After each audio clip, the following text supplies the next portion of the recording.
Hello and welcome to Simply Laura Lee. I am Laura Lee. Today I am here to do a book box update because my book box is overflowing and it's been a while since I've done a little update. For those of you that are new, I keep a book box near my reading chair where any new books that come in during the month I put in there, whatever I'm currently reading, whatever I want to read, maybe somebody recommends something and I have it on my shelf and I pull it and I put it in there. It's a leftover from my days as an elementary teacher. I used to have my kids keep a book box underneath their desk with whatever they were working on it and an assortment of books, because if you're like me, you like to read different things for different moods, so you need more than one book at one time. But that was something I always loved to have for them, and I have carried it over now in my retirement years to myself. So let's get to it because there is a lot here to cover. So this book is Fire in the Hole and Other Stories, and I'm gonna have to put on my glasses, sorry. Hope it doesn't do a glare. By Elmore Leonard. So I just ordered this, and the reason I ordered it is my husband wanted to start watching I think it's on Hulu, a series called Justified, and it takes place in the hills of Kentucky. My husband is from Kentucky. I'm originally from Tennessee and Arkansas. So I found it really interesting. We started watching it, and he said that it was based on a character in a book, so of course I had to order the book. I have not added it to the library yet. I'm going to have to put my stamp in it and decide whether it's going to stay in the book box or go to the shelf until on a TBR shelf, or go into just the regular library. We'll see. This one, Ellen Hildebrandt, The 5-Star Weekend, I have not read. It's a new edition. I picked it up one day. I was book shopping with my daughter. She had some things she wanted to pick up, and I was reading some heavy material at that time and was in the need of something lighthearted. So I picked it up. I love her books for summer reads, for just enjoyment, and I love anything about talking about people and friendships. So that one's a new one. It needs to be added. You Could Make This Place Beautiful, a memoir by Maggie Smith. This is a new edition and has been read. If you follow me on Goodreads, you probably saw my update. This was a beautiful book, and it was not one that I chose. It is from my Ann Patchett book club of first editions, signed first editions. So I'm really excited that she chose this, and I love to say, well, Ann Patchett chose that book for me. Kind of goofy, but the book is beautiful. It is written by Maggie Smith, who is actually a poet, which comes through very strongly in her prose. It is about her divorce, but it's not what you think of as a memoir divorce book where there's a lot of gory details and he said, she said. It's really thoughtful and emotional, and it's really about her and her feelings and how she dealt with it. It was beautiful. Highly recommend it. It has not been stamped, so I need to stamp this one, put it back into my library shelves and add it to my online catalog, but I'm really excited. This will become one of my favorites. All right, the next one that is overflowing is Dave Grohl, The Storyteller, Tales of Life and Music. I have read this one. I read it this past month.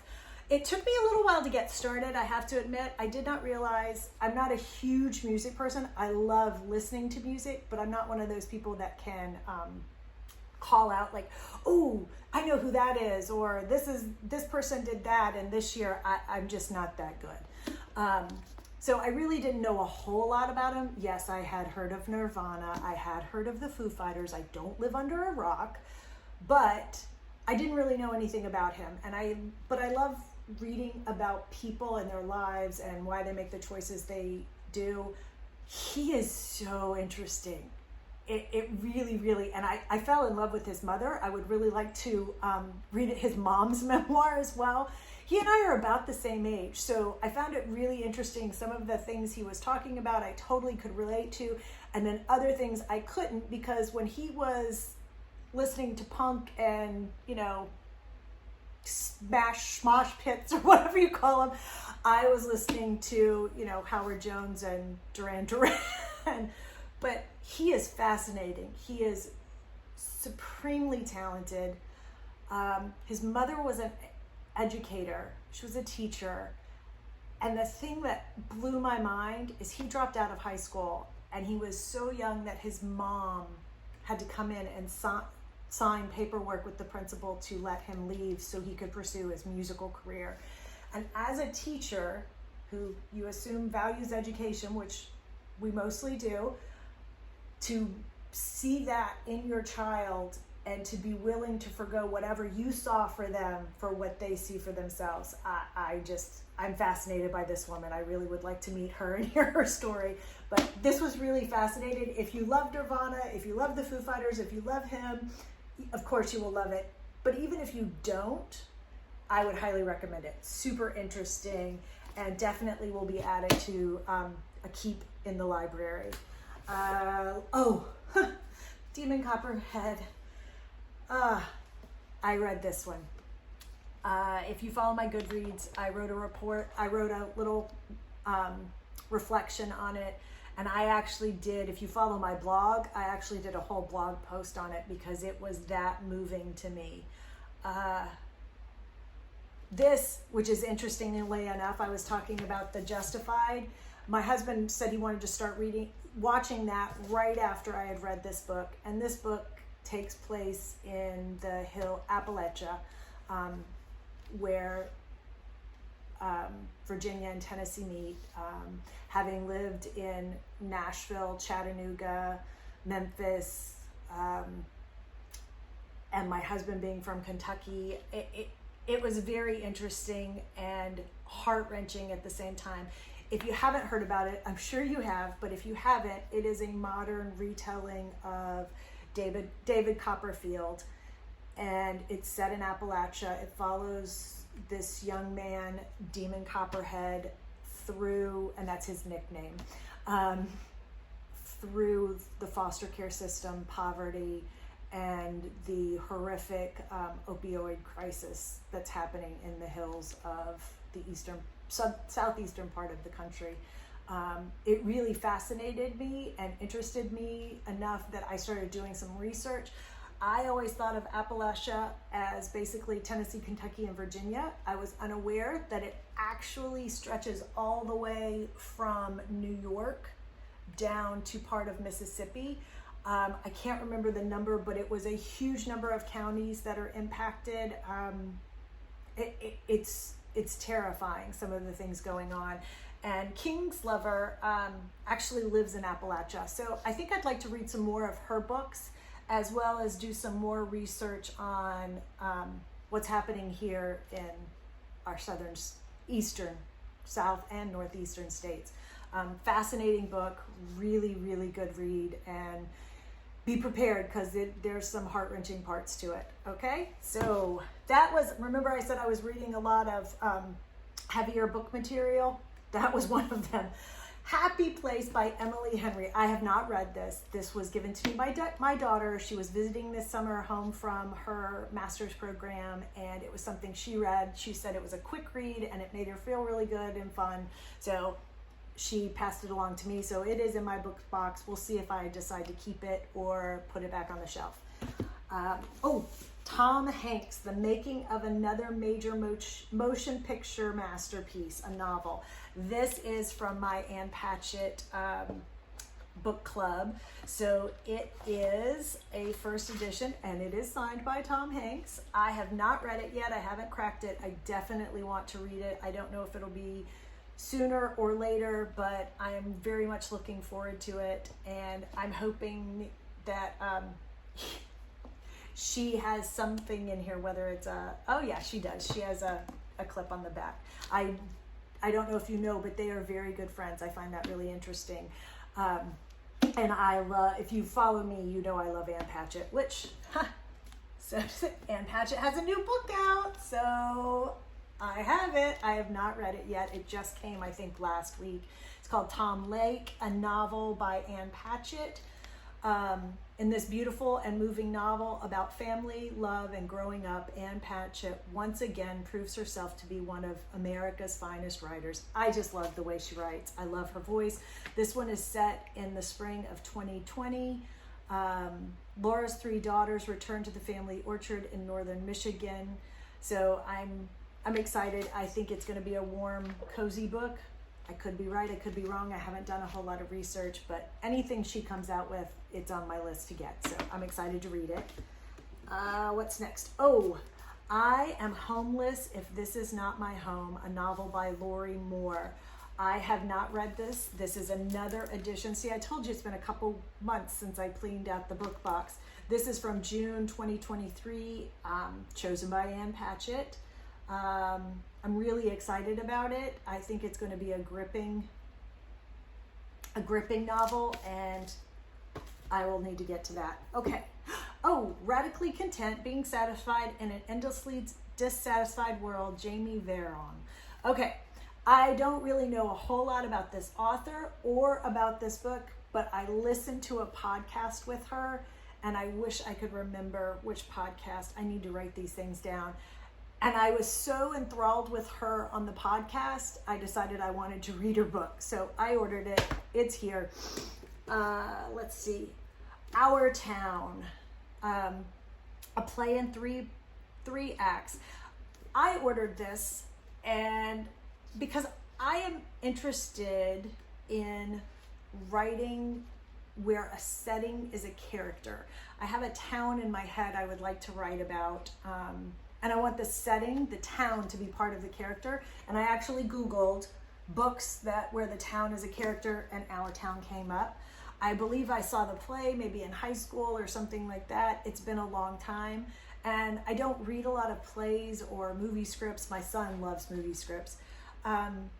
So I was interested. So I ordered this one, and I'm going to give it a try. Do Tell, a novel by Lindsay Lynch. Wonderful, provocative. And this is also one of my Ann Patchett's. This is from July. So I have got some Ann Patchett's storing up for me here, don't I? Okay. I don't really know anything about this one either. So looks like I need to get to reading. All right. Strange Sally Diamond, a novel by Liz Nugget. Oh, this one I picked up myself at Barnes & Noble. My daughter needed something, and I was looking. I think I bought it at the same time I bought Hildebrand's. I hadn't read a thriller in a while, and I thought this looked really interesting. A truly incredible reading experience by Lisa Jewell. For Sally Diamond, people are confusing, unpredictable, and hard to read. She has always preferred routines to spontaneity, silence to noise, and forthright communication to small talk.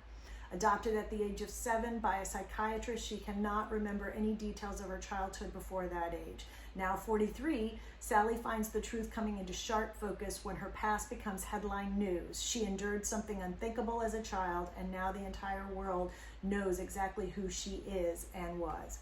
Does that not sound like intriguing?